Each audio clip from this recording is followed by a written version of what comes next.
Shubham, I'm asking some basic questions, and this is the part one of the IELTS speaking.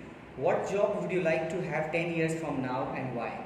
As my basic education went by, I fitted into the administrative role there, and I would love to be at managing a sports club or a society club where I could be in the managerial role, and I see myself there having a good impact on the organization or company I would be in. How useful will English be for your future? Why and why not? In my knowledge, all the Western countries having a developmental stance and industrialized growth caters English as its official and first prime language. So English would be essentially important for me as my job prospect goes. How much traveling do you hope to do in the future? Why and why not? To be very honest about it, I'm not very fond of traveling, and I would be happy living in a place where all the things which I need on regular basis, catering to the fast-moving consumer goods, and like my official area and my sports complexes should be in the proximity. This is the end of part one. Now I'm going to ask you a cue card, and the cue card is describe a book that you enjoyed reading because you had to think a lot. You should say what this book was, why you decided to read it, what reading this book made you think about, and explain why you enjoyed reading this book. Here is your cue card. You have 1 minute time to make your points. Let me know when you are ready to speak. I'm ready to start now. Please start your answer. So, if I have to talk about one such situation which made me break even my habit of book reading, actually it started from that particular point. I applied for my university when I was just completed my 12th class, and I applied for Ahmed University, and they sent me their brochure and a gift for me, and as I opened their package, there was a book which reads How to Win Friends and Influence People. It was from Dale Carnegie, an English author and avid writer.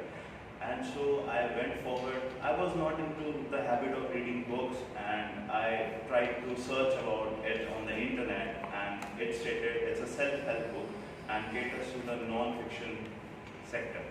So I went forward.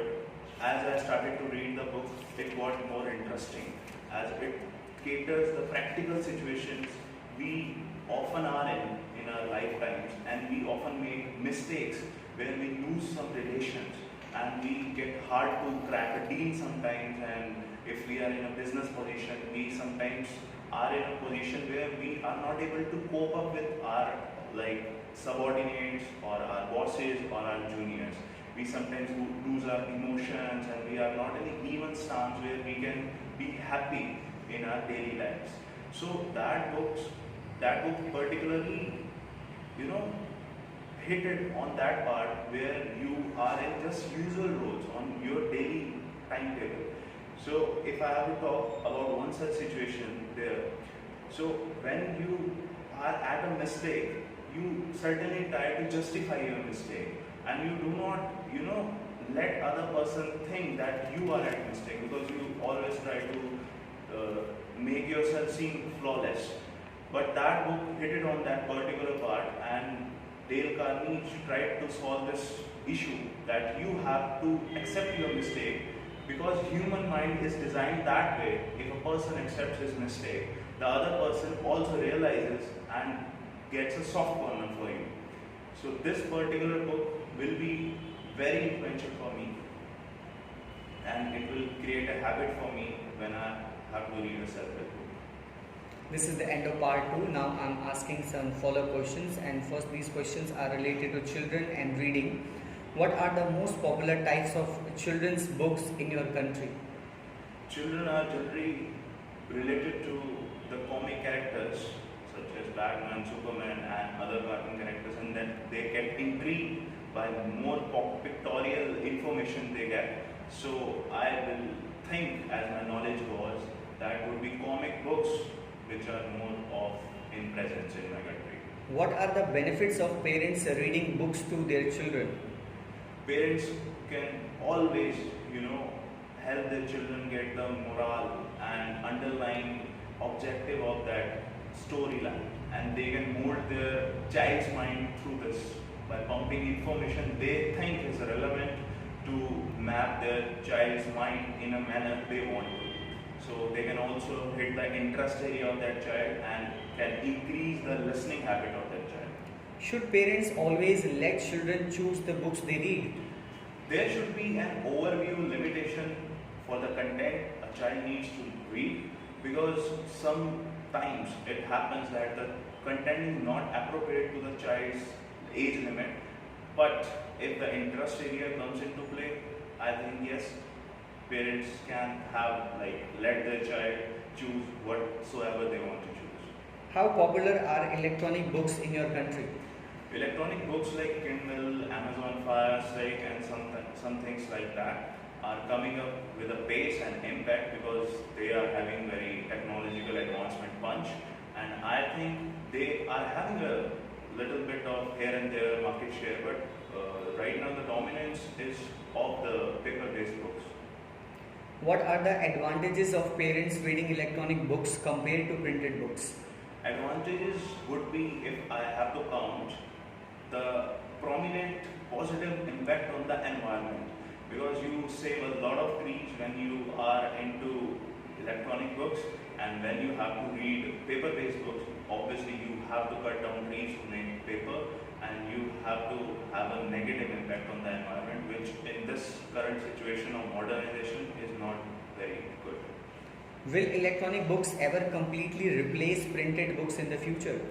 Lovers for paper-based books would always be there, and electronic books would, grab certain market share in coming days. And if I have to talk about it, people are very fascinated about it because it's something new and they are having their eyes on. So they would be having 1 to 2 electronic books, but their wardrobe would be always filled with the books which they used to love in the paper-based format.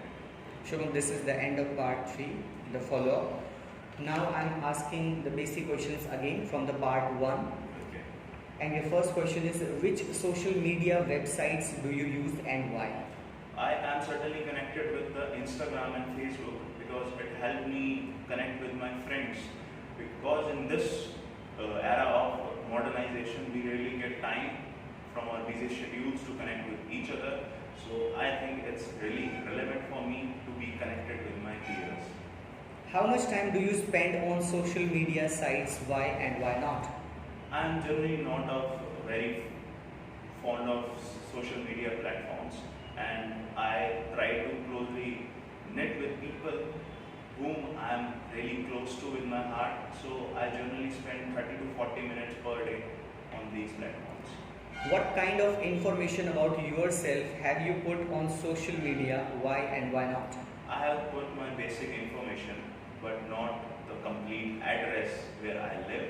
I have mentioned the city, my education qualifications, because I am little afraid when it comes to the security aspect, because you are open to the whole world and anyone can have a look on you and map you down. Is there anything you don't like about social media and why?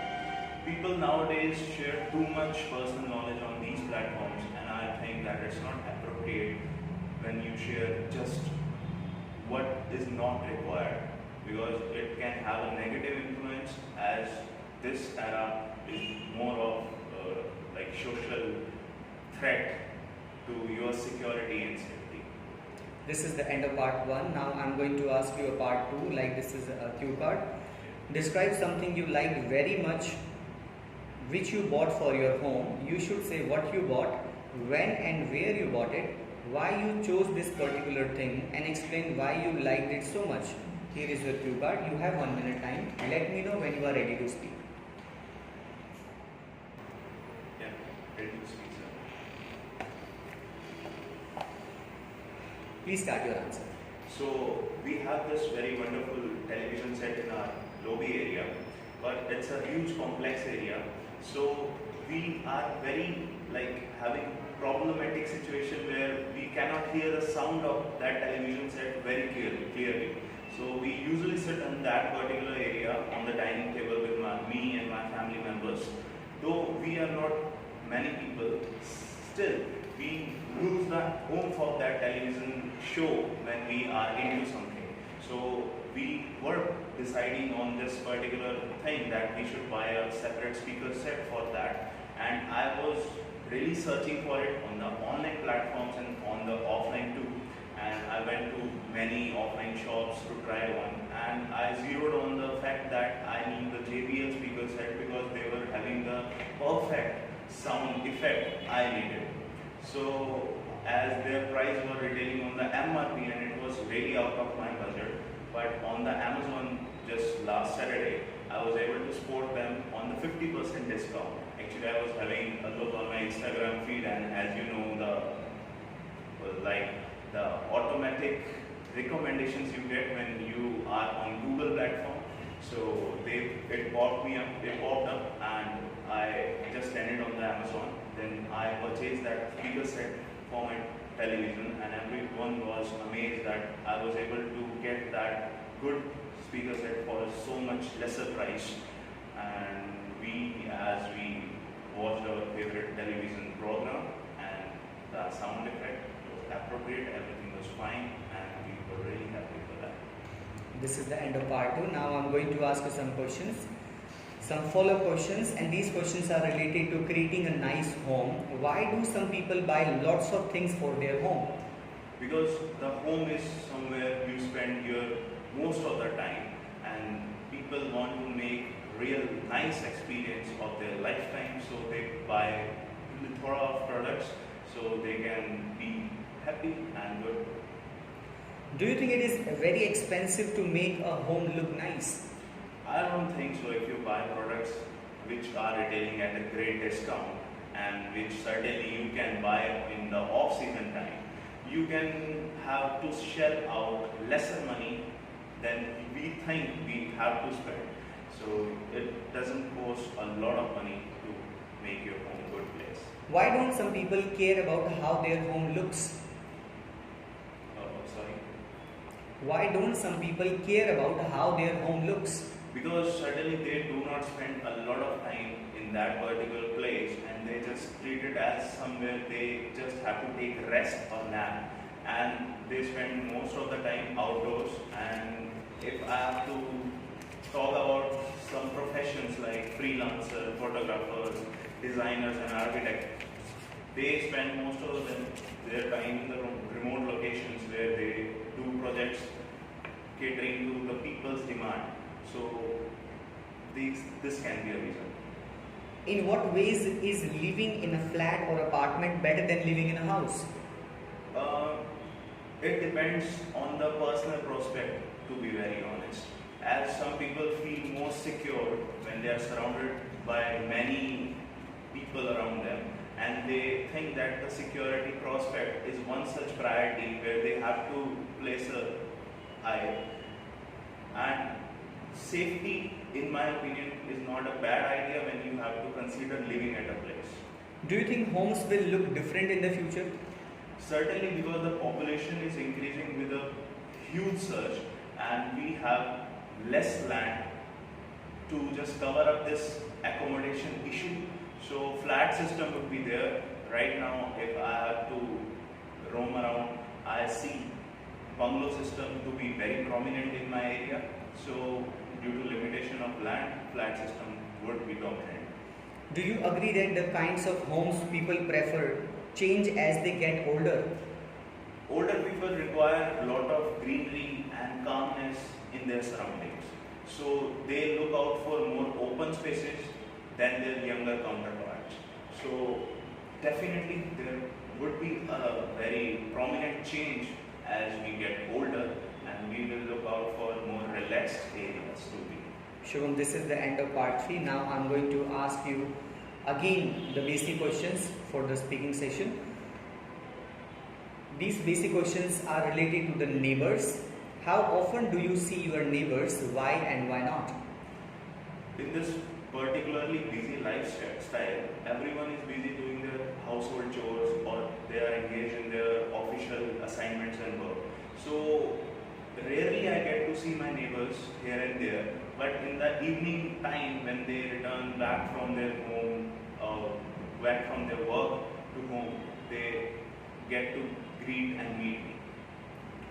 Do you invite your neighbors to your home? Why and why not? Sometimes, because after all, at the end of the day, they are the one who will be there when you need certain help. And there have been instances when we needed their help. So to bind up the relation and to be very, at peace with them, we very often invite them to dinner parties. Do you think you are a good neighbor? Why and why not? I've been helpful whenever my neighbors needed me. So, and also I have supplied a lot of things when they demanded and they wanted to use. So yeah, if I have to think about myself, then yes. Has a neighbor ever helped you? Why and why not? Yeah, there was an instance when my passport verification was pending and one neighbor helped me out when police personnel came to the place to verify about my addresses and belongings. So yes. Shubham, this is the end of part 1. Now I'm going to ask you a cue card, and this cue card is: describe a very difficult task that you succeeded in doing as part of your work or studies. You should say what task you did, why this task was very difficult, how you worked on this task, and explain how you felt when you had successfully completed this task. Here is your cue card. Let me know when you are ready to speak. Okay, ready to speak. Please start your answer. Though there have been times when we are in a situation where we have to make important decisions and we have to be prompt with them because we are not very ready to make certain decisions. So, but to answer your question, I would like to tell about one such situation where I was and I was having real difficulty to reach to the conclusion point. So, I was in my late years of my schooling, certainly 11th or 12th class, where I have to make a difficult decision to choose a stream of education for further studies. As every student has to choose whether he has to go for science, commerce or mathematics. In my school, I got just two options to choose from. It was commerce and science. So my parents were very adamant about this fact of me just choosing science because they thought that job prospects in the future is just a lot for science students. But my sports activities were having an impactful negative side because I have to go and just attend many tuition classes to just cover up for my academics because science was something I was having real difficulty to deal with. So I gathered some courage and went to my mom and told her that I'm really interested in sports activities rather than the academic ones. So she was really, frustrated, annoyed and having a lot of emotional instability in her mind. She said that she would discuss with my father, and when he came back from office, we three of us sat down on the dinner table and had a real complex discussion about this situation of mine. So at the end, my father told that it's your decision. I think that you have had enough brainstorming with your mom already, and you can go ahead, choose commerce as your further study stream so that you can success at what you want to be. So I was really happy at the end as I was there with my sports to be, good at. So this was all about my cue card. This is the end of part 2. Now I'm going to ask you some follow-up questions. These questions are related to difficult jobs. What are the most difficult jobs that people do? In my country, labor-related work is the most difficult to be in as the nation is categorized into the developing sector and my nation is having a little low wage and more working hours when I have to talk about this area of the job. So if I have to be precise, if I have to put examples about the same, this would be the construction job, the household cleaning jobs which are paid very less and they demand much of the power from a human body. Why do you think some people choose to do difficult jobs? Some people prefer to do the difficult job because they are having this mindset. They want to shell out more money out of their lives and they want to save more. But in my personal opinion, the choice is rather complex because it's not always a person choosing to do the difficult job, it's rather the job prospect having him forced into that position where he have to shell more working hours. Do you agree or disagree that all jobs are difficult sometimes? It can be because you have barriers in your jobs, whether you are in like IT sector or construction sector, wherever you are, you certainly get into a position somewhere in your work life that you have to face many barriers and you have these complex situations where you have difficulty reaching a decision of choosing one area. So I would rather. How important is it for everyone to have a goal in their personal life? Goals make you motivated, goals push yourself and make you a better human. As you realize there's something is there in your life where you have to walk through and make yourself a better human, for instance. And a life without goal is something like you are just a living dead person and you do not have any motive to live on this earth. Is it always necessary to work hard in order to achieve career success? My opinion, always go for the smart work more because you can shell out more hours but you cannot shell directly proportional good amount of work from it. You have to think smartly always if you want to be at a subpar level where your productivity goes with your efforts. Do you think that successful people are always happy people?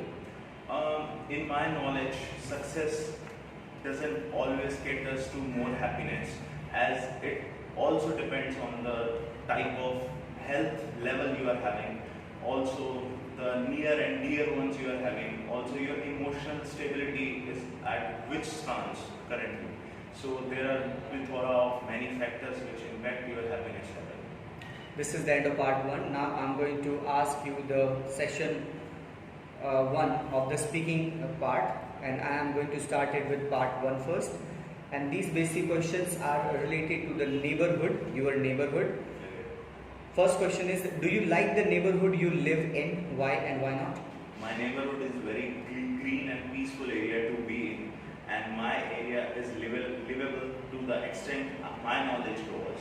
And I love the fact that I am living in that particular area right now in the current situation.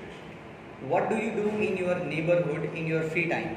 I just go for a walk or run because it's very soothing to have set my eyes on my neighborhood because it's really great to be in that particular place and it has a very clean and neat skyline to graze at. What new things would you like to have in your neighborhood? Why and why not? Because I am very fond of sports activities and I have always been a sports person. I would love the fact that if our society gets a new sports complex built because it's right now situated really far away and I have to travel distances to reach it. Would you like to live in another neighborhood in your town or city? Why and why not? Right now I am really happy where I am living and I would love the fact that if my situation gets better in the place I am living because I want to see myself living in a better standard of living in coming future and I want to earn more so that I can have my hands on a new car I would always wanted to purchase.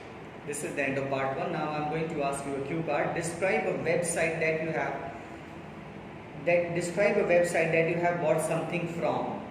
You should say what the website is, what you bought from this website, how satisfied you were with what you bought, and explain what you liked and disliked about using this website. Here is your cue card. You have 1 minute time. Let me know when you are ready to speak.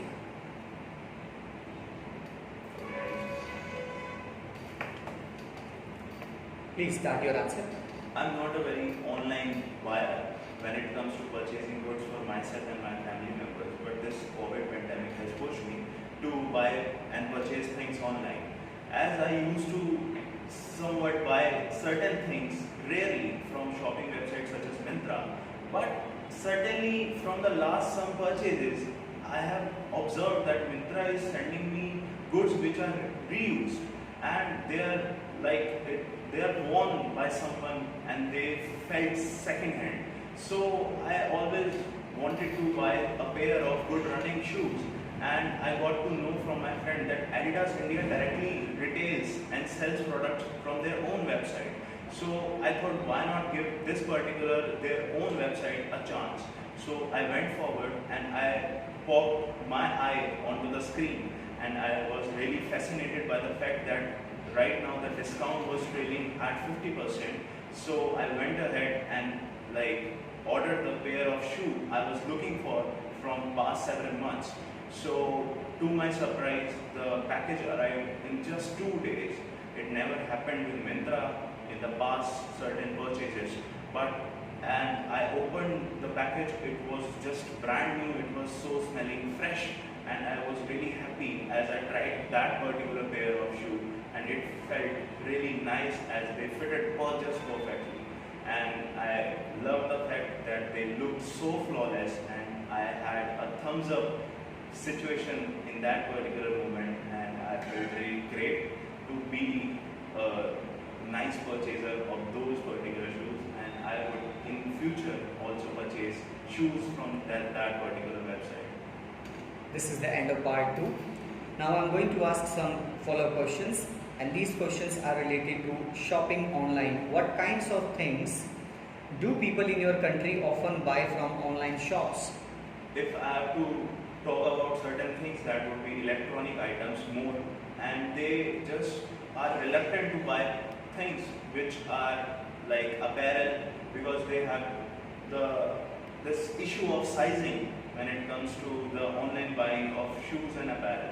So in my particular opinion, electronic item would be having a dominant market share when it comes to the purchasing pattern of people in my country, because you just get them on a real good discount. You can go to offline stores to have your eyes on the item you want to purchase, and you can just cleanly place the order and have your product.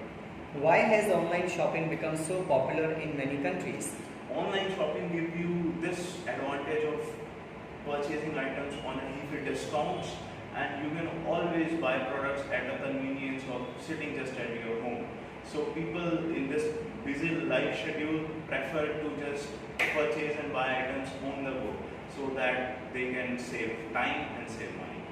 What are some possible disadvantages of buying things from online shops? Sometimes you do not get the chance to verify the buyer from you are purchasing, because at certain websites, lot of buyers are listed, and you really get chance to verify them on first hand. And some buyers are not genuinely shelling out original products, and they sometimes give you defective products, which at the end consumer has to bear the cost.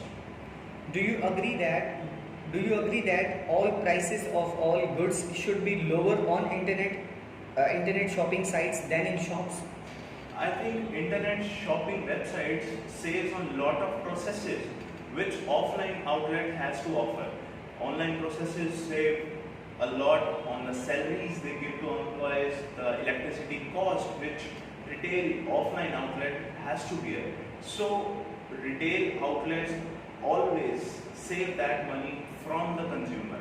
At the end, consumer has to bear the cost. So offline outlets always has the advantage of saving money when it comes to retailing certain things. Will large shopping malls continue to be popular despite the growth of internet shopping? Do you think that's okay? This is the question. Will large shopping malls continue to be popular despite the growth of internet shopping? I think there is a certain major population who love the idea of going to offline place and have this get together where they can be with their friends and families and interact with them, and they love the idea of socializing. So this stance of presence of this offline marketplace where you can have everything under one roof would always be there. Do you think that some businesses like banks and travel agents will only operate online in the future? You have to have certain offline presence, because there should be some rigid constructed official complex, because you have to do certain activities like paperwork and other meetings where it's very difficult, where it gets very difficult for online platform to solve for. That is the end of the speaking section. This is all about the task today.